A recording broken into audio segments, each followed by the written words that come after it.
சட்டத்தை பயன்படுத்தியே சட்டவிரோதமாக செயல்படுவது, ஜனநாயகத்தை பயன்படுத்தியே ஜனநாயக விரோதமாக செயல்படுவது, பெரும்பான்மைவாதத்தை பயன்படுத்தி தங்களுடைய மெஜாரிட்டியின் மூலமாக வக்ஃப் திருத்த சட்டத்தை நிறைவேற்றுகிறார்கள்.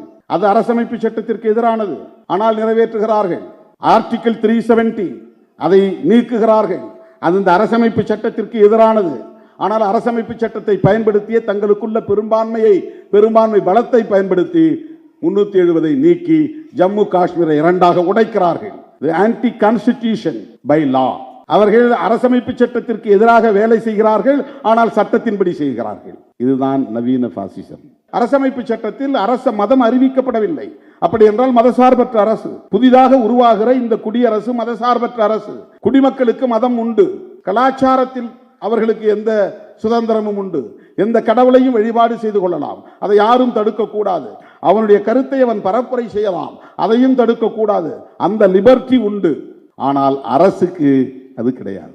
அரசு மத சார்ந்து இயங்கக்கூடாது. இது குறித்து கான்ஸ்டிடியூயன்ட் அசெம்பிளியிலே, அரசியல் நிர்ணய சபையிலே விரிவாக விவாதிக்கப்பட்டது. விவாதிக்கப்பட்ட பிறகு எல்லோரும் சேர்ந்து ஒப்புக்கொண்டதுதான், காந்தியடிகளும் ஏற்றுக்கொண்டதுதான். தீவிரமான சனாதன பற்றாளர், சாதி இருக்கட்டும் தீண்டாமை ஒழியட்டும் என்று சொன்னவர், முற்பிறவி அடுத்த பிறவி மீது நம்பிக்கை கொண்டவர், நான் ஒரு சனாதன சக்திதான் என்று வெளிப்படையாக அறிவித்துக் கொண்டவர்.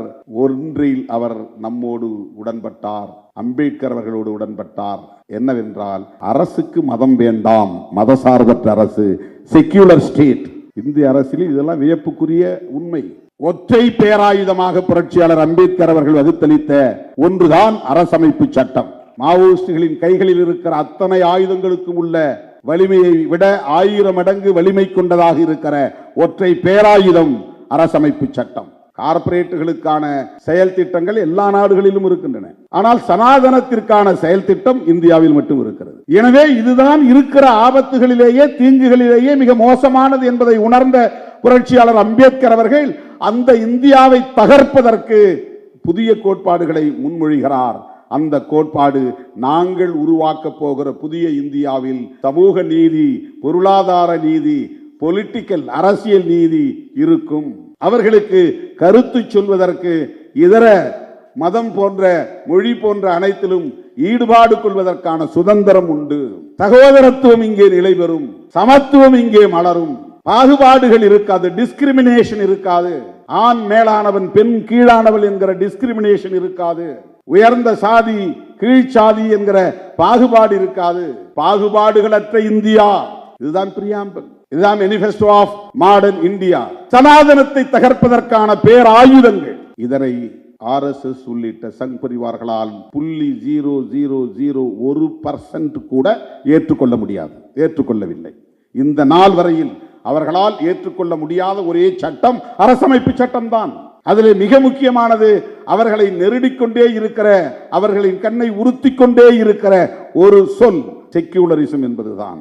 ஒன்றிய அரசுக்கு அதிகார குவிப்பை தருகிற அதே கான்ஸ்டிடியூஷன், டெல்லியிலே வலுவான ஒரு ஒன்றிய அரசு அமைய வேண்டும், அப்போதுதான் ஒரு இந்தியா என்கிற நாட்டை வடிவமைக்க முடியும் என்பதற்கான ஏதுக்களை தருகிற, ஏதுவான வாய்ப்புகளை தருகிற அதே கான்ஸ்டிடியூஷன் சனாதனத்திற்கு துளியும் இடம் கொடுக்காமல் மிக வலுவாக, மிக முக்கியத்துவம் வாய்ந்த கோட்பாடுகளை முன்மொழிகிறது. புதிய இந்தியாவை கட்டமைப்பதற்கு என்ன புதிய இந்தியா?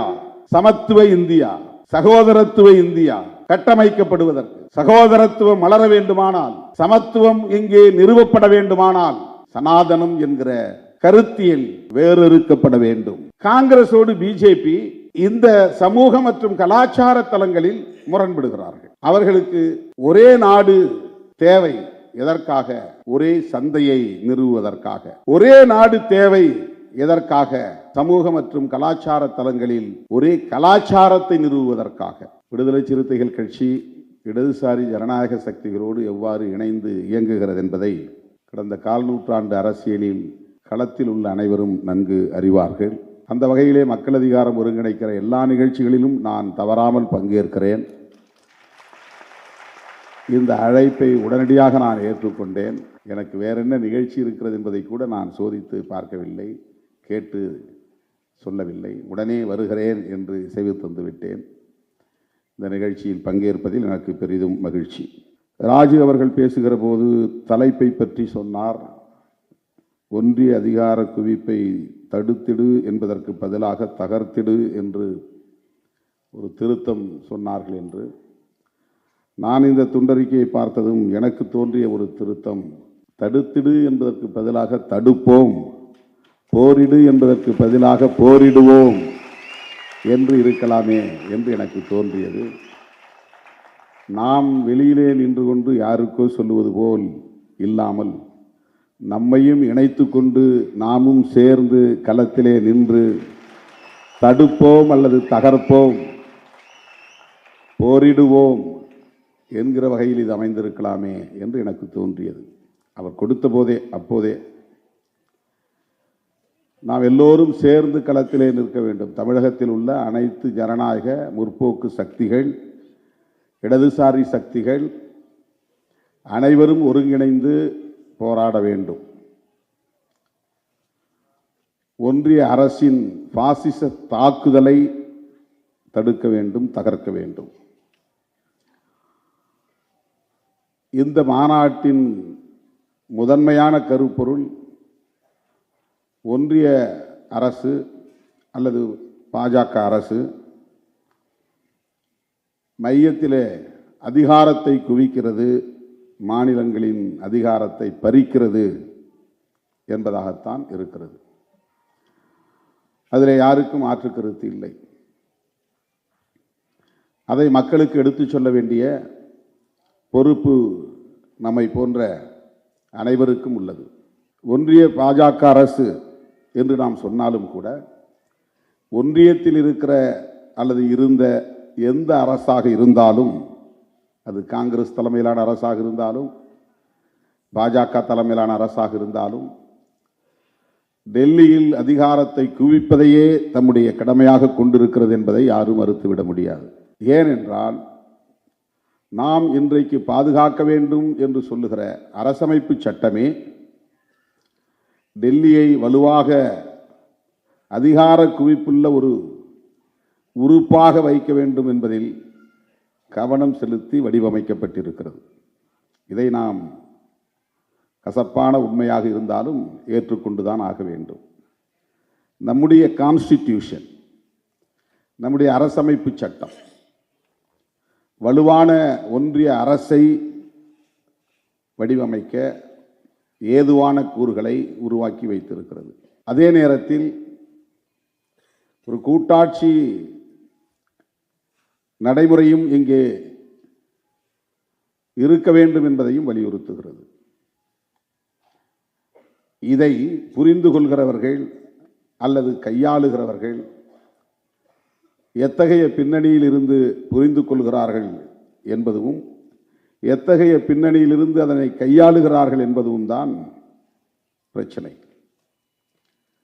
அதனால்தான் புரட்சியாளர் அம்பேத்கர் அவர்கள் மிகவும் எச்சரிக்கையாக சொன்னார், இந்த அரசமைப்பு சட்டம் நல்லோரின் கையில் கிடைத்தால் நாடு நலம் பெறும், தீயோரின் கையில் கிடைத்தால் பெரும் தீங்கில் போய் முடியும் என்று புரட்சியாளர் அம்பேத்கர் மிகவும் எச்சரிக்கையாக சொல்லி வைத்திருக்கிறார். ஆகவே இன்றைக்கு ஆட்சியிலே இருப்பவர்களும் சரி, ஆட்சியிலே இருந்தவர்களும் சரி, டெல்லி வலுவாக இருக்க வேண்டும், மாநிலங்கள் வலு குன்றி இருக்க வேண்டும் என்று விரும்புகிறார்கள். அப்படி விரும்புவதற்கு அவர்கள் முன்வைக்கக்கூடிய முக்கியமான காரணம் இந்தியாவை ஒரு தேசமாக்க வேண்டும் என்பதுதான். நேஷன்ஹுட், அதுதான் தேசியவாதமாக பரிணமிக்கிறது. அரசமைப்பு சட்டத்தின் மிக முக்கியமான நோக்கமே இந்தியாவை ஒரு நாடாக்க வேண்டும். அப்படி என்றால் இது ஒரு நாடாக இல்லை என்பதுதான். அதுதான் வரலாறு. சிதறி கிடந்த பல நிற பகுதிகளை,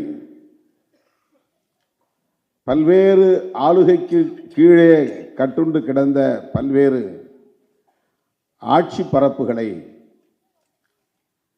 ஒருங்கிணைத்து ஒரு தேசமாக்குவதற்கான முயற்சியை மேற்கொண்ட போது வடிவமைக்க பெற்ற ஒரு சட்டம்தான் இந்திய அரசமைப்பு சட்டம். உலகம் முழுவதும் ஒவ்வொரு நாட்டின் அரசமைப்பு சட்டத்தின் நோக்கமும் அது ஆளுகிற நிலப்பரப்பை ஒரே தேசமாக்க வேண்டும் என்கிற அடிப்படையில் தான் வடிவமைக்கப்பட்டிருக்கிறது. ஆக இந்தியாவையும் ஒரே நாடாக்க வேண்டும் என்கிற நோக்கில் உருவாக்கப்பட்ட இந்திய அரசமைப்பு சட்டம் ஒன்றிய அரசை உண்மையான அரசாக பார்க்கிறது. தோழர் ராஜி அவர்கள் பேசுகிற போது இங்கே சொன்னார், தமிழ்நாடு என்கிற மாநிலத்திற்கு ஒரு டெரிட்டரி இருக்கிறது, நிலப்பரப்பு இருக்கிறது. கர்நாடகாவுக்கு கர்நாடகா என்கிற ஒரு மாநிலம், அந்த அரசுக்கு, அந்த மாநில அரசுக்கு ஒரு டெரிட்டரி இருக்கிறது. யூனியன் கவர்மெண்ட், ஒன்றிய அரசுக்கு என்று என்ன டெரிட்டரி இருக்கிறது, நிலப்பரப்பு இருக்கிறது என்ற கேள்வியை எழுப்பினார். அது சரிதான். ஆனால் அந்த நிலப்பரப்பாக அவர்கள் பார்ப்பதுதான் எல்லா மாநிலங்களும் இணைந்த இந்தியா. ஒரே நிலப்பரப்பாக மாற்ற வேண்டும் என்பதுதான் அவர்களின் நோக்கம். இதில் காங்கிரசுக்கும் பிஜேபிக்கும் உள்ள வேறுபாடு என்ன? காந்தியவாதிகளுக்கும் வீர சாவர்கரின் தொண்டர்களுக்கும் உள்ள வேறுபாடு என்னவென்றால், காந்தியவாதிகள் அல்லது காங்கிரஸ் இயக்கத்தை சார்ந்தவர்கள் அன்றைய சூழலின் அடிப்படையில் பன்மைத்துவத்தை ஏற்றுக்கொண்டே இந்தியர்களாய் ஒருங்கிணைவோம் என்று சொன்னது.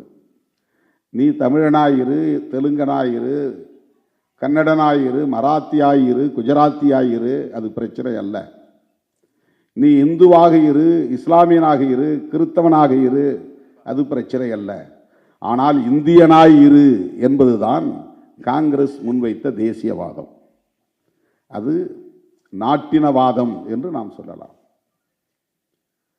ஆக அவர்கள் இந்தியர்களாயிரு என்று சொல்லுவது எதனால், எப்படி என்று நாம் பார்த்தால், அன்றைக்கு இந்தியர்களுக்கான பொது எதிரி வெள்ளையனாக இருந்தான், ஆங்கிலேயனாக இருந்தான், பிரிட்டிஷ்காரனாக இருந்தான்,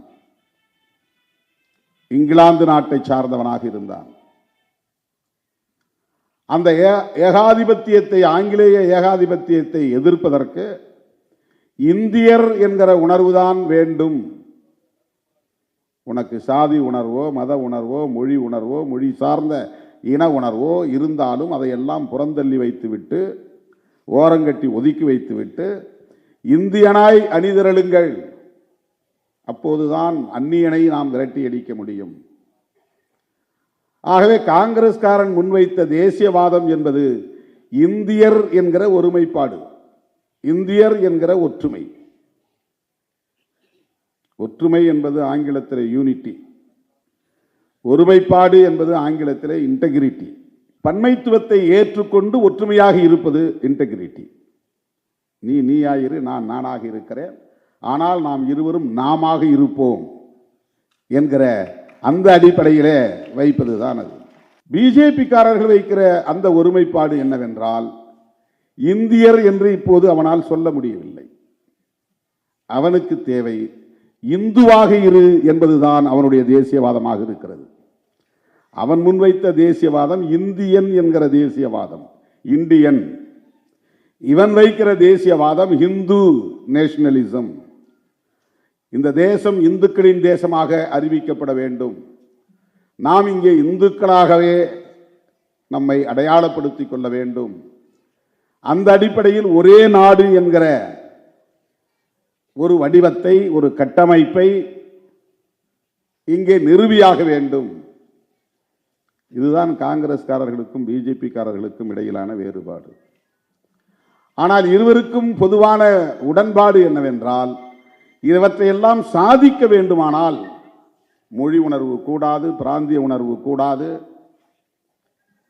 மாநில உரிமைகள் கூடாது, மாறாக வலுவான ஒன்றிய அரசு இருந்தால் மட்டும்தான் இதை சாதிக்க முடியும். காங்கிரஸ்காரர்களுக்கு இதில் எந்த மாற்று கருத்தும் கிடையாது. இதுதான் காங்கிரஸ்காரர்களின் நிலைமையும் கூட. பிஜேபிக்காரர்களுக்கும் காங்கிரஸோடு இதிலே முரண்பாடு இருக்க முடியாது. இதுதான் பிஜேபியின் நிலைப்பாடும் கூட. அதே போல முதலாளித்துவ நிலைப்பாடுகள் குறித்த விவாதத்தை எடுத்துக்கொண்டால் காங்கிரசுக்கும் பிஜேபிக்கும் பெரிய இடைவெளி கிடையாது. சமூகம் மற்றும் கலாச்சார தளத்திலே பிஜேபியோடு அவர்கள் முரண்படுகிறார்கள். சனாதனம் வேண்டாம், இந்து ராஷ்டிரம் வேண்டாம், மதச்சார்பு வேண்டாம், பிறப்பின் அடிப்படையிலான உயர்வு தாழ்வு என்கிற பாகுபாடு வேண்டாம். இவற்றிலே காங்கிரஸ் மற்றும் காங்கிரசின் தோழமை கட்சிகள் நம்முடைய சிந்தனைகளோடு நேர்கோட்டில் இணைகிறார்கள். காங்கிரஸோடு பிஜேபி இந்த சமூக மற்றும் கலாச்சார தளங்களில் முரண்படுகிறார்கள். அவர்களுக்கு ஒரே நாடு தேவை. எதற்காக? ஒரே சந்தையை நிறுவுவதற்காக. இது கார்ப்பரேட் நலன்களில் இருந்து அந்த பார்வை. ஒரே நாடு தேவை எதற்காக? சமூக மற்றும் கலாச்சார தளங்களில் ஒரே கலாச்சாரத்தை நிறுவுவதற்காக. இதுதான் பிஜேபி. உலகமயமாதல், தாராளமயமாதல், தனியார் மயமாதல் போன்ற கொள்கை கோட்பாடுகளில் பிஜேபியிடமிருந்து காங்கிரஸ் தள்ளி இருக்கவில்லை, முரண்படவில்லை. காங்கிரஸ் கட்சியும் அதை உள்வாங்கிக் கொண்டது, நடைமுறைப்படுத்தியது. கார்ப்பரேட்டுகளின் நலன்களை அவர்கள் நம்மை போல் அணுகவில்லை, எதிர்க்கவில்லை. ஆனால் சமூக தலங்களில், கலாச்சார தலங்களில் ஒரே தேசம் ஒரே மதம், ஒரே தேசம் ஒரே மொழி, ஒரே தேசம் ஒரே கலாச்சாரம் என்கிற இந்த நிலைப்பாடுகளில் காங்கிரஸ் முரண்படுகிற சூழலில் நாம் அவர்களோடு நிற்கிறோம். இந்த இரண்டு நிலைப்பாடுகளில் ஒரே நாடு ஒரே சந்தை கார்ப்பரேட்டுகளுக்கானது, ஒரே நாடு ஒரே கலாச்சாரம் என்பது சனாதனிகளுக்கானது. இவற்றில் இந்த இரண்டில் மிகவும் ஆபத்தானது எது, தீங்கானது எது என்று பார்த்தால், பிற நாடுகளில் இருந்து ஒப்பிடுகிற போது இந்தியாவுக்கு மட்டுமே உள்ள சிறப்பு கூறுவாக இருக்கிற ஒரே நாடு ஒரே கலாச்சாரம் என்பதுதான் மிகவும் ஆபத்தானது. கார்ப்பரேட்டுகளுக்கான செயல் திட்டங்கள் எல்லா நாடுகளிலும் இருக்கின்றன. ஆனால் சனாதனத்திற்கான செயல் திட்டம் இந்தியாவில் மட்டும் இருக்கிறது. கார்ப்பரேட் நலன்களுக்கான செயல் திட்டம் எல்லா கட்சிகளிடமும் இருக்கிறது. ஒப்புக்கொண்டோ ஒப்புக்கொள்ளாமலோ, உடன்பட்டோ உடன்படாமலோ கார்ப்பரேட் நலன்களுக்கான செயல் திட்டங்களில் எல்லா கட்சிகளுக்குமே தேர்தல் கட்சிகளில் உடன்பாடு இருக்கிறது, ஒரு உடன்பாட்டு புள்ளி இருக்கிறது. ஆனால் சமூகம் மற்றும் கலாச்சார தலங்களில் சனாதனத்தை நிலைநாட்டுவதற்கு அல்லது பாதுகாப்பதற்கு, தலைமுறை தலைமுறையாய் நிலவி வருகிற இந்த சமூக ஒழுங்கை சீர்குலையாமல் பாதுகாப்பதற்கு, பிறப்பின் அடிப்படையிலான உயர்வு தாழ்வு என்கிற இந்த சமூக கட்டமைப்பை தகர்க்க விடாமல் தடுப்பதற்கு, கோல்வாக்கரின் கனவை நனவாக்குவதற்கு, வீர சாவர்கரின் செயல் திட்டத்தை நடைமுறைப்படுத்துவதற்கு இந்து ராஷ்டிரம் என்பது தேவையாக இருக்கிறது. அதை அறிவிப்பதற்கு இன்றைக்கு அவர்களின் முன்னால் இருக்கிற மிகப்பெரிய முட்டுக்கட்டை எது என்றால், காங்கிரஸோ கம்யூனிஸ்டுகளோ அல்ல, திமுக போன்ற திராவிட கட்சிகளோ அல்ல. இவையெல்லாம் எதிர்க்கின்றன, விமர்சிக்கின்றன.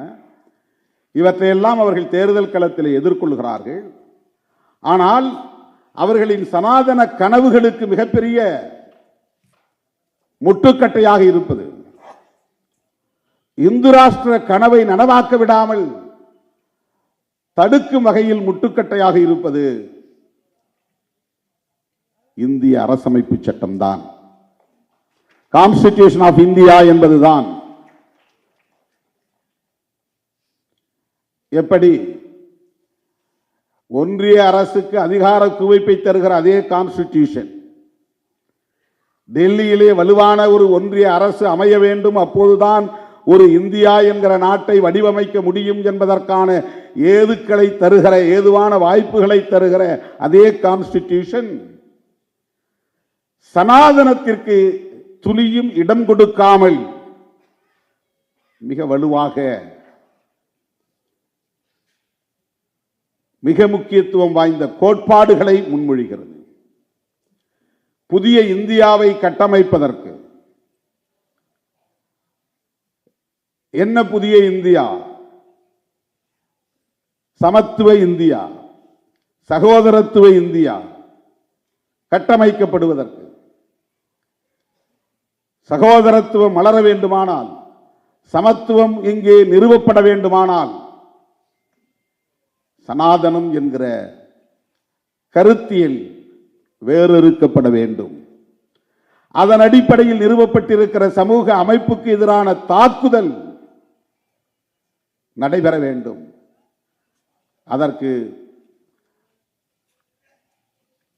மாவோயிஸ்டுகள் காடுகளில் பயிற்சி பெற்று ஆயுதம் தாங்கிய யுத்தத்தை நடத்துவது போல் அல்லாமல், நிலப்பரப்புகளுக்கு எதிராக, கார்ப்பரேட் நிறுவனங்களுக்கு எதிராக, சுரண்டும் முதலாளித்துவ ஆதிக்க கும்பலுக்கு எதிராக, உழைக்கும் மக்களை அரசியல் படுத்தி அமைப்பாக்கி அவர்களோடு களம் காண வேண்டும் என்று எண்ணாமல், அந்த வழியை தேடாமல், ஒற்றை பேராயுதமாக புரட்சியாளர் அம்பேத்கர் அவர்கள் வகுத்தளித்த ஒன்றுதான் அரசமைப்பு சட்டம். மாவோயிஸ்டுகளின் கைகளில் இருக்கிற அத்தனை ஆயுதங்களுக்கும் உள்ள வலிமையை விட 1000 மடங்கு வலிமை கொண்டதாக இருக்கிற ஒற்றை பேராயுதம் அரசமைப்பு சட்டம். அந்த அரசமைப்பு சட்டத்தை நாம் வெவ்வேறு கோணங்களில் விமர்சிக்க முடியும். ஆனால் இந்த கோணத்தில் அதுதான் நமக்கு ஒரு புதிய இந்தியாவை கட்டமைப்பதற்கான வாய்ப்பை உருவாக்கி தருகிறது. அந்த அரசமைப்பு சட்டத்தின் பிரியாம்பிளில் இருக்கிற முக்கியமான 3 கோட்பாடுகளை நாம் புரிந்து கொண்டால் அதை உணர முடியும். அந்த அரசமைப்பு சட்டத்தின் முக்கியமான 3 இசங்கள். ஒன்று பெடரலிசம். இன்றைக்கு இந்த மாநாட்டின் முக்கியமான கருப்பொருளாக அது இருக்கிறது. பெடரலிசம். 2 புளூரலிசம், பன்மைத்துவம். ஒரே தேசம், ஒரே கலாச்சாரம் கூடாது. இந்த கோரிக்கை, இந்த முழக்கம் பிஜேபி பின்னால் வந்து எழுப்பும் என்பது 1950க்கு முன்னரே புரட்சியாளர் அம்பேத்கர் போன்ற தலைவர்களுக்கு தெரிந்திருக்கிறது. ஆகவே புளூரலிசம் என்கிற அந்த கோட்பாடு, பன்மைத்துவம் என்கிற கோட்பாடு, அதைவிட மிக முக்கியமானது சனாதனிகளின் கண்ணை உறுத்துகிற, தொண்டையை நெருடுகிற கோட்பாடு செக்யூலரிசம் என்பதாகும். அரசமைப்பு சட்டத்தின் 3 உயிர்மூச்சு கோட்பாடுகளாக பிரியாம்பிள் முன்மொழியக்கூடிய கோட்பாடுகள் பெடரலிசம், புளூரலிசம், செக்யூலரிசம். இவற்றின் அடிப்படையிலான ஒரு புதிய அரசை நாங்கள் உருவாக்கப் போகிறோம். We the people of India having solemnly resolved to constitute into sovereign democratic republic. இப்படி ஒரு அரசை நாங்கள் உருவாக்க ஒருமித்த முடிவை எடுத்திருக்கிறோம். இந்த 3 சொற்கள் தான் இந்தியன் யூனியன் கவர்மெண்ட்டுக்கான definition. What is union government அப்படின்னு கேட்டா, it is nothing but sovereign democratic republic. இறையாண்மையுள்ள ஜனநாயக குடியரசு. அதிலே மதசார்பின்மை என்கிற சொற்றொடர் இல்லை, செக்யூலரிசம் இல்லை, சமதர்மம் என்கிற சொல், சோசலிசம் என்கிற சொல் இல்லை. 1950 ஜனவரி 26 அன்று நடைமுறைக்கு வந்த அந்த அரசமைப்பு சட்டத்தின் பிரியாம்பிள் என்கிற முகப்புரையில் யூனியன் கவர்மெண்ட் என்பதற்கான விவரணையில் இந்த 3 சொற்கள் மட்டுமே இருந்தன. இது குடியரசு. எப்படிப்பட்ட குடியரசு? ஜனநாயக குடியரசு. எப்படிப்பட்ட ஜனநாயக குடியரசு? இறையாண்மையுள்ள ஜனநாயக குடியரசு. வேறு எந்த நாடும் எங்களின் கொள்கை முடிவில் தலையிட முடியாது, எங்களை நாங்களே ஆண்டு கொள்ளுகிற ஆளுமையை பெற்றிருக்கிறோம் என்று சொல்லுகிற இறையாண்மையுள்ள ஜனநாயக குடியரசு. எதற்காக? இங்குள்ள ஒவ்வொரு குடிமகனுக்குமான நீதி, சுதந்திரம், சமத்துவம், சகோதரத்துவம் ஆகியவற்றை நிறுவுவதற்காக. இதுதான் பிரியாம்பிள். இதுதான் மேனிஃபெஸ்டோ ஆஃப் மாடர்ன் இந்தியா. இதுதான் புதிய இந்தியாவை கட்டமைப்பதற்கான கொள்கை அறிக்கை. சனாதனத்தை தகர்க்கும் வெடிமருந்து கிடங்கு இது. சனாதன இந்தியாவில், பாகுபாடுகள் நிறைந்த இந்தியாவில் சுதந்திரம் கிடையாது, நீதி இல்லை, சகோதரத்துவம் இல்லை, சமத்துவம் இல்லை. இதுதான் ஆயிரக்கணக்கான ஆண்டுகளாக உருவாகி இருந்த இந்தியா. பல்வேறு சமஸ்தானங்களாக சிதறி கிடந்தாலும் திருவாங்கூர் மகாராஜா வேறு, மைசூர் மகாராஜா வேறு. ஆனால் இவர்கள் ஆட்சி அதிகார எல்லைக்குள்ளே இருந்த சமூக கட்டமைப்பு சனாதன கட்டமைப்பாக இருந்தது. இந்தியா முழுவதும் ஒரு மன்னன் இல்லை, இந்தியா முழுவதும் ஒரு அரசு அமைப்பு இல்லை, இந்தியா முழுவதும் ஒரு அரசுக்கான ஒற்றை கோட்பாடு எல்லோராலும் ஏற்றுக்கொள்ளப்பட்ட கோட்பாடாக இல்லை. ஆனால் நூற்றுக்கணக்கான சமஸ்தானங்கள் இருந்தும் கூட ஒவ்வொரு சமஸ்தானத்திற்குள்ளும் ஒவ்வொரு மன்னரின் ஆட்சி காலத்திலும் வெவ்வேறு காலகட்டத்திலும் இந்த இந்திய சமூக கட்டமைப்பில் சனாதனமே இழையோடி இருந்திருக்கிறது, வேரோடி இருந்திருக்கிறது. எல்லா ஆட்சி காலத்திலும் அதுவே முதன்மையான கோட்பாடாக இருந்திருக்கிறது. பாகுபாடு நிறைந்த சமூகமாக இது கட்டமைக்கப்பட்டிருக்கிறது. எனவே இதுதான் இருக்கிற ஆபத்துகளிலேயே தீங்குகளிலேயே மிக மோசமானது என்பதை உணர்ந்த புரட்சியாளர் அம்பேத்கர் அவர்கள் அந்த இந்தியாவை தகர்ப்பதற்கு புதிய கோட்பாடுகளை முன்மொழிகிறார். அந்த கோட்பாடு நாங்கள் உருவாக்க போகிற புதிய இந்தியாவில் சமூக நீதி, பொருளாதார நீதி, பொலிட்டிக்கல் அரசியல் நீதி இருக்கும். அவர்களுக்கு கருத்து சொல்வதற்கு இதர மதம் போன்ற மொழி போன்ற அனைத்திலும் ஈடுபாடு கொள்வதற்கான சுதந்திரம் உண்டு. சகோதரத்துவம் இங்கே நிலை பெறும், சமத்துவம் இங்கே மலரும், பாகுபாடுகள் இருக்காது, டிஸ்கிரிமினேஷன் இருக்காது, ஆண் மேலானவன் பெண் கீழானவள் என்கிற டிஸ்கிரிமினேஷன் இருக்காது, உயர்ந்த சாதி கீழ்ச்சாதி என்கிற பாகுபாடு இருக்காது, பாகுபாடுகளற்ற இந்தியா. இதுதான் பிரியாம்பிள், இதுதான் மேனிஃபெஸ்டோ ஆஃப் மாடர்ன் இந்தியா. சனாதனத்தை தகர்ப்பதற்கான பேராயுதங்கள்.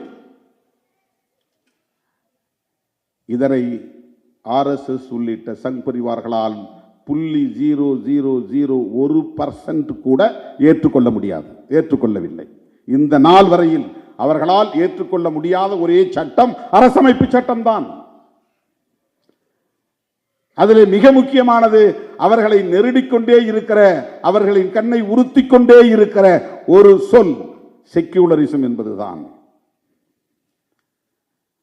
பாகிஸ்தானுக்கு இஸ்லாம் ஒரு அரச மதமாக இருக்கிற போது, இலங்கைக்கு பௌத்தம் ஒரு அரச மதமாக இருக்கிற போது, ஐரோப்பா நாடுகளுக்கெல்லாம் கிறிஸ்தவம் அரச மதமாக இருக்கிற போது, அரசமைப்பு சட்டத்திலேயே அதை அங்கீகரித்திருக்கிற போது, இந்தியாவுக்கு ஏன் அரச மதம் ஸ்டேட் ரிலிஜன் கூடாது என்பதுதான் சங் பரிவார்களின் கேள்வி. லாஜிக் அடிப்படையிலே பார்த்தால் அது சரி என்றுதான் தோன்றும். ஏன் இந்தியாவுக்கு ஒரு அரச மதம் கூடாது? ஏன் இந்தியாவை இந்துஸ்தான் என்று சொல்லக்கூடாது? அவன் பாகிஸ்தான் என்று மத அடிப்படையிலே தேசத்திற்கு பெயர் சூட்டி இருக்கிற போது, இஸ்லாமியங்களின் அரச மதம் என்று வெளிப்படையாக அரசமைப்பு சட்டத்திலேயே அறிவித்திருக்கிற போது, இந்தியாவில் மட்டும் ஏன் அரசமைப்பு சட்டத்திலே எங்களுக்கு ஒரு அரச மதம் வேண்டும் என்பதை ஏற்கவில்லை என்பதுதான் அவர்களின் கேள்வி. இதனை பிற்காலத்தில் மிகவும் நுட்பமாக புரிந்து கொண்ட இந்திரா காந்தி அம்மையார் அவருடைய மிசா சட்டம் கடுமையானது, கொடூரமானது, குரூரமானது, மக்கள் விரோதமானது, கடுமையான விமர்சனத்திற்குரியது. அந்த இந்திரா காந்தி தான் அரசமைப்பு சட்டத்தின் பிரியாம்பிள் என்கிற முகப்புரையில் திருத்தம் கொண்டு வந்தார் 1976. இப்படி ஒரு கும்பல் பின்னால் வரும். இதனை நாம் எழுத்துப்பூர்வமாக, லெட்டர் இன் ஸ்பிரிட், எழுத்துப்பூர்வமாக இதில் பதிவு செய்ய வேண்டும் என்று அரசமைப்பு சட்டத்தின் த யூனியன் கவர்மெண்ட் பற்றிய அந்த விவரணையில் 2 சொற்களை இணைக்கிறார். அதுதான் socialist, secular. Sovereign, socialist, secular, democratic, republic. இந்த 2 சொற்கள் ஏற்கனவே இம்ப்ளைடு. ஏனென்றால் அரசமைப்பு சட்டத்தில் அரச மதம் அறிவிக்கப்படவில்லை. அப்படி என்றால் மதசார்பற்ற அரசு. புதிதாக உருவாகிற இந்த குடியரசு மதசார்பற்ற அரசு. குடிமக்களுக்கு மதம் உண்டு, கலாச்சாரத்தில் அவர்களுக்கு எந்த சுதந்திரமும் உண்டு, எந்த கடவுளையும் வழிபாடு செய்து கொள்ளலாம், அதை யாரும் தடுக்கக்கூடாது. அவனுடைய கருத்தை அவன் பரப்புரை செய்யலாம், அதையும் தடுக்கக்கூடாது. அந்த லிபர்ட்டி உண்டு. ஆனால் அரசுக்கு அது கிடையாது. அரசு மத சார்ந்து இயங்கக்கூடாது. இது குறித்து கான்ஸ்டிடியூயன்ட் அசெம்பிளியிலே, அரசியல் நிர்ணய சபையிலே விரிவாக விவாதிக்கப்பட்டது. விவாதிக்கப்பட்ட பிறகு எல்லோரும் சேர்ந்து ஒப்புக்கொண்டதுதான், காந்தியடிகளும் ஏற்றுக்கொண்டதுதான். தீவிரமான சனாதன பற்றாளர், சாதி இருக்கட்டும் தீண்டாமை ஒழியட்டும் என்று சொன்னவர், முற்பிறவி அடுத்த பிறவி மீது நம்பிக்கை கொண்டவர், நான் ஒரு சனாதன சக்திதான் என்று வெளிப்படையாக அறிவித்துக் கொண்டவர். ஒன்றில் அவர் நம்மோடு உடன்பட்டார், அம்பேத்கர் அவர்களோடு உடன்பட்டார். என்னவென்றால், அரசுக்கு மதம் வேண்டாம், மதசார்பற்ற அரசு, செக்யூலர் ஸ்டேட். இந்திய அரசியல் இதெல்லாம் வியப்புக்குரிய உண்மை. காந்தியடிகள் இதிலே உடன்பட்டார் என்பதுதான், ஜவஹர்லால் நேரு இதிலே உடன்பட்டார் என்பதுதான். அப்போதே பட்டேல் போன்றவர்கள் எல்லாம் RSSக்கு பல வகையிலும் துணையாக இருந்தார்கள். அரச மதம் வேண்டும் என்கிற கருத்திலே காங்கிரசுக்குள்ளேயே நிறைய ஆதரவு இருந்தது. ஆனாலும் அதையெல்லாம் தாண்டி அரசமைப்பு சட்டத்திலே செக்யூலரிசம் பதிவு செய்யப்பட்டது, நிறுவப்பட்டது. இந்திரா காந்தி அம்மையார் செக்யூலர் ஸ்டேட் என்பதை திருத்தம் கொண்டு வந்து நிறுவினார். தோழர்களே, இதுதான் இன்றைக்கு RSSக்கு மிக முக்கியமான அஜெண்டா. பாரதிய ஜனதா கட்சியின் மூத்த தலைவர்களுள் ஒருவரான சுப்பிரமணிய சுவாமி உச்ச நீதிமன்றத்திலே வழக்கு தொடுத்து அது நிலுவையிலே இருக்கிறது. இந்திரா காந்தி விசா காலத்திலே 3 சொற்களை பிரியாம்பிளில் இணைத்தார். ஒன்று இந்த டெஃபினிஷன் ஆஃப் யூனியன் கவர்மெண்ட், அதிலே சோசலிஸ்ட் செக்யூலர் இணைத்தார். இன்னொன்று ஃப்ரெட்டர்னிட்டி பற்றி சொல்லக்கூடிய இடத்திலே முதலில் யூனிட்டி மட்டும் இருந்தது, அதிலே இன்டெகிரிட்டி என்கிற வார்த்தையும் இணைத்தார். இந்த 3இல் அந்த 2ஐயும் நீக்க வேண்டும் என்று சுப்பிரமணிய சாமி உச்ச நீதிமன்றத்திலே வழக்கு தொடுத்திருக்கிறார். இதுதான் வீர சாவர்கரின் தொண்டர்களுடைய வேட்கை. இந்த அரசு மதசார்புள்ள அரசாக இருக்க வேண்டும். அதற்கு இங்கே தடையாக இருப்பது கான்ஸ்டிடியூஷன். இந்து ராஷ்டிரா என்று அறிவிக்க வேண்டும், அதற்கு தடையாக இருப்பது கான்ஸ்டிடியூஷன். ஒரே மதம் இங்கே இருக்க வேண்டும், அதற்கு தடையாக இருப்பது பன்மைத்துவம் என்ற கோட்பாட்டை சொல்லுகிற கான்ஸ்டிடியூஷன். ஒரே கலாச்சாரத்தை நிறுவ முடியாமல் மொழி அடிப்படையிலும் இன அடிப்படையிலும் வெவ்வேறு கலாச்சாரத்தை இங்கே உயர்த்தி பிடிக்கிற நிலை நீடிக்கிறது, அதற்கு உதவுவது கான்ஸ்டிடியூஷன். அதிலே இருக்கிற புளூரலிசம். தோழர்களே, ஏன் இதையெல்லாம் அவர்கள் தாக்குதல் நடத்துகிறார்கள் என்றால், கார்ப்பரேட் நலன்களுக்காக சேவை செய்வது என்பது உலகில் உள்ள அத்தனை நாடுகளின் பிறவி கடனாகவே இருக்கிறது. ஒவ்வொரு அரசுக்கும் உலக நாடுகள் அனைத்துமே உலகமயமாதல், தாராளமயமாதல், தனியார்மயமாதல் என்பதை ஏற்றுக்கொண்டு உலகத்தையே ஒரே யூனிட்டாக மாற்றி இந்தியாவை மட்டுமல்ல உலகத்தையே ஒரே சந்தையாக்குவது என்பதுதான் புதிய பொருளாதார கொள்கையின் நோக்கம். உலகமே ஒரே சந்தையாக இருக்க வேண்டும். நான் சின்ன பிள்ளையா இருக்கும்போது எங்கள் ஊருக்கு யாராவது உப்பு விற்க வந்தால் முன்னாலே ஒருத்தர் போய் தடுத்துருவார். தடுத்துட்டு ஊருக்குள்ளே நுழைஞ்சா வரி கட்டணும். ஒரு பேப்பரில் எழுதி 5 ரூபா கொடுங்க, 5 ரூபா வாங்கிட்டு தான் உள்ளே வந்து வெங்காயம் விற்க முடியும், உப்பு விற்க முடியும். சக்கரவள்ளி கிழங்கு எடுத்துகிட்டு வருவாங்க, மாங்காய் எடுத்துகிட்டு வருவாங்க, கருவாடு எடுத்துகிட்டு வருவாங்க. ஊருக்குள்ளே விட மாட்டாங்க.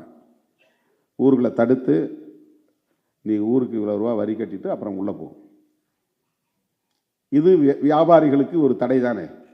இப்படித்தான் ஒவ்வொரு நாட்டுக்குள்ளேயும் ஒரு முதலாளி நுழையும் போது அந்த நாட்டில் பல சட்டங்கள் இருந்தன. அவர்கள் உள்ளே அவ்வளவு எளிதாக நுழைய முடியாது, அவன் சந்தையை விரிவுபடுத்த முடியாது. இந்த தடைகளை எல்லாம், தேச வரம்புகளின் மூலம் நிலவிய தடைகளை எல்லாம் உடைத்துவிட்டு முதலாளி எந்த தேசத்திலும் உட்கார்ந்த இடத்திலிருந்தே முதலீடு செய்ய முடியும். அவன் இந்தியாவுக்கு வரணும்னு அவசியம் இல்லை. ஆனால் அவனுடைய ஃபார்முலா, டெக்னிக்கல் நோகோ இங்கே வந்துடும். அவனுடைய ஆட்கள் வேலை செய்ய மாட்டார்கள், நம்முடைய ஆட்கள் வேலை செய்வார்கள். அவனுக்கான மெட்டீரியல் எதுவும் இருக்காது, நம்முடைய மெட்டீரியல். அவனுக்கு தண்ணீர் அவன் நாட்டிலிருந்து வராது, நம்முடைய நாட்டிலிருந்தே வரும். எல்லாவற்றையும் நாமே செய்வோம். இதில் வரக்கூடிய கழிவுகளை அவன் நாட்டில் கொண்டு போய் போட போவதில்லை, நம்முடைய நாட்டிலேயே கொண்டு கொட்ட போகிறோம். ஆனால் அவனுக்கு லாபம் போய் கொண்டிருக்கும். புதிய பொருளாதார கொள்கை உலகத்தையே ஒரு யூனிட்டாக மாற்றி இருக்கிறது. ஏனென்றால் உலகம் ஒட்டுமொத்தமாகவும் அவனுக்கான சந்தையாக மாற்றுகிறான். எனவே கார்ப்பரேட் நலன்களுக்காக பாடாற்றுவது என்பது உலகத்தில் தோன்றியிருக்கிற அத்தனை நாடுகளுக்கும் அல்லது அரசுகளுக்குமான ஒரு கடமையாக இருக்கிறது. இந்தியாவில் அதிலிருந்து மாறுபட்ட இன்னொன்றும் மக்களுக்கு விரோதமாக இருக்கிறது. அதுதான் சனாதனத்தின் அடிப்படையிலான கருத்தியல். மக்களை பாகுபடுத்துகிற கருத்தியல், பரப்பின் அடிப்படையிலான இந்த உயர்வு தாழ்வை நிலைப்படுத்துகிற கருத்தியல், மதவாத கருத்தியல், மத சார்பின்மைக்கு எதிரான கருத்தியல். அருமை தோழர்களே, இந்த மதசார்பின்மையை காப்பாற்றுவது என்பதே இன்றைக்கு நம் முன்னால் இருக்கிற மிக முக்கியமான சவாலாக இருக்கிறது. அரசமைப்பு சட்டத்தின் உயிர்மூச்சு கோட்பாடுகளிலேயே முதன்மையானது மதச்சார்பின்மை, செக்யூலரிசம். RSS உள்ளிட்ட சங் பரிவார்களின் யுத்தமே செக்யூலரிசத்திற்கு எதிரான யுத்தம் தான். அவர்களின் அத்தனை நடவடிக்கைகளும் செக்யூலரிசத்தை தூக்கி எறிவதற்காகத்தான். அவர்களின் ஒவ்வொரு செயல் திட்டமும் அரசமைப்பு சட்டத்தையே செயலிழக்க வைப்பது. இதுதான் நவீன பாசிசம். அதாவது சட்டத்தை பயன்படுத்தியே சட்டவிரோதமாக செயல்படுவது, ஜனநாயகத்தை பயன்படுத்தியே ஜனநாயக விரோதமாக செயல்படுவது, பெரும்பான்மைவாதத்தை பயன்படுத்தி தங்களுடைய மெஜாரிட்டியின் மூலமாக வக்ஃப் திருத்த சட்டத்தை நிறைவேற்றுகிறார்கள். அது அரசமைப்பு சட்டத்திற்கு எதிரானது, ஆனால் நிறைவேற்றுகிறார்கள். ஆர்டிகிள் 370 அதை நீக்குகிறார்கள். அது இந்த அரசமைப்பு சட்டத்திற்கு எதிரானது, ஆனால் அரசமைப்பு சட்டத்தை பயன்படுத்திய தங்களுக்குள்ள பெரும்பான்மை பலத்தை பயன்படுத்தி 370 நீக்கி ஜம்மு காஷ்மீரை இரண்டாக உடைக்கிறார்கள். Anti constitution by law. அவர்கள் அரசமைப்பு சட்டத்திற்கு எதிராக வேலை செய்கிறார்கள், ஆனால் சட்டத்தின்படி செய்கிறார்கள். இதுதான் நவீன பாசிசம். இந்த சனாதன சக்திகளின் இன்னொரு முகத்தை மக்களிடத்திலே நாம் அம்பலப்படுத்த வேண்டி இருக்கிறது. மதச்சார்பின்மையை காக்க நாம் ஒருங்கிணைந்து போராட வேண்டி இருக்கிறது. இதற்காகத்தான் எத்தனை முரண்கள் இருந்தாலும் விமர்சனங்கள் இருந்தாலும்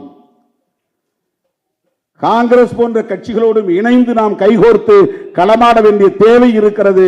சனாதனிகள் மிகவும் ஆபத்தானவர்கள், பயங்கரவாதிகள். இது ஒரு கருத்தியல் பயங்கரவாதம். தோழர் பேச்சிலே ஒன்றை குறிப்பிட்டார், உள்நாட்டு யுத்தம். பயங்கரவாதம் என்பதே முதலில் அரசிடமிருந்து தோன்றுவதுதான். மாவோயிஸ்டுகள் நடத்துகிற போராட்டமோ அல்லது மற்றவர்கள் நடத்துகிற ஆயுதம் தாங்கிய தாக்குதலோ எதிர்வினைதான். அது கவுண்டர் டெரரிசம். அது டெரரிசம் பொதுவாக இயல்பாக ஆட்சியாளரிடமிருந்து பிறப்பதுதான் டெரரிசம். அரச பயங்கரவாதம் தான் ஒரிஜினல். அதற்கு எதிர்வினைதான் ஹமாஸாக இருந்தாலும் சரி, பாகிஸ்தானில் இருக்கிற LET ஆக இருந்தாலும் சரி. அவர்கள் ஆட்சியாளர்கள் இல்லை. அரச பயங்கரவாதத்தை எதிர்கொள்வதற்காக எதிர்வினை ஆற்றுகிறார்கள். சத்தீஸ்கரிலும் ஒடிசாவிலும் தெலுங்கானாவிலும் காடுகளிலே பதுங்கி இருக்கக்கூடிய அந்த தோழர்கள், மாவோயிஸ்டுகள் கனிம வளங்களை பாதுகாக்க வேண்டும், மண் வளங்களை பாதுகாக்க வேண்டும், பழங்குடியினரை பாதுகாக்க வேண்டும், சாதிய கொடுமைகளை தடுத்து நிறுத்த வேண்டும் என்பதற்காக அந்த மக்களோடு ஆயுதம் ஏந்தி நிற்கிறார்கள் களத்திலே. இது எதிர்வினை. இது ஒரு கவுண்டர் ரியாக்ஷன். ஆனால் அவர்கள் இவர்களையும் பயங்கரவாதிகள் என்று இன்றைக்கு ஹெலிகாப்டரிலே போய் குண்டுகளை வீசி அப்பாவி மக்களை, பழங்குடியின மக்களை மாவோயிஸ்டுகள் என்கிற பெயரால் படுகொலை செய்கிறார்கள். இதை எப்படி தடுப்பது? சாதியின் பெயரால் கொத்து கொத்தாக இந்த மண்ணில் பலர் கொல்லப்பட்டிருக்கிறார்கள். வெண்மணியிலே 44 பேர் கொல்லப்பட்டார்கள். 26 பேர் பெஹல்காமிலே கொல்லப்பட்டதும் ஒட்டுமொத்த தேசமே கொந்தளிக்கிறது. படைகள் தயாராகின்றன, ஏவுகணைகள் வீசப்படுகின்றன, யுத்தம் அறிவிக்கப்படுகிறது, உலக நாடுகள் எல்லாம் தலையிடுகின்றன. 44 பேர் கொல்லப்பட்டது, இருட்டடிப்பு செய்யப்பட்டு விட்டது. இடதுசாரிகளை தவிர அப்போது யாரும் எதிர்வினை ஆற்றவில்லை. மேலவளவிலே பட்டப்பகலில் 7 பேர் கொடூரமாக வெட்டி படுகொலை செய்யப்பட்டார்கள். மேலவளவு முருகேசனின் தலை துண்டிக்கப்பட்டு கால்பந்தாக அதனை உதைத்து விளையாடினார்கள். கண்டன அறிக்கைகள் கூட தமிழ்நாட்டில் வரவில்லை. நாடு அமைதி காக்கிறது. ஹரியானாவிலே செத்தமாட்டு தோலை உரித்தார்கள் என்பதற்காக 4-5 தலித்துகளை செத்தமாட்டு பசுத்தோலை உரித்தது குற்றம் என்று 5 பேரை படுகொலை செய்தார்கள். இப்படி சொல்லிக்கொண்டே போகலாம். இந்த சாதிய பயங்கரவாதத்தை, சனாதன பயங்கரவாதத்தை எப்படி எதிர்கொள்ளப் போகிறோம்? மதச்சார்பின்மைக்கு எதிராக இன்றைக்கு ஆர்எஸ்எஸ் உள்ளிட்ட சங்பரிவார்கள் தொடுக்கிற இந்த கருத்தியல் பயங்கரவாதத்தை எப்படி நாம் எதிர்கொள்ள போகிறோம்? இவற்றையெல்லாம் நாம் விரிவாக விவாதிக்க வேண்டி இருக்கிறது. ஒருங்கிணைந்து செயலாற்ற வேண்டி இருக்கிறது. அனைத்து ஜனநாயக சக்திகளையும் இடதுசாரி சக்திகளையும் ஒரே களத்தில் இணைக்க வேண்டி இருக்கிறது. அதுபோல்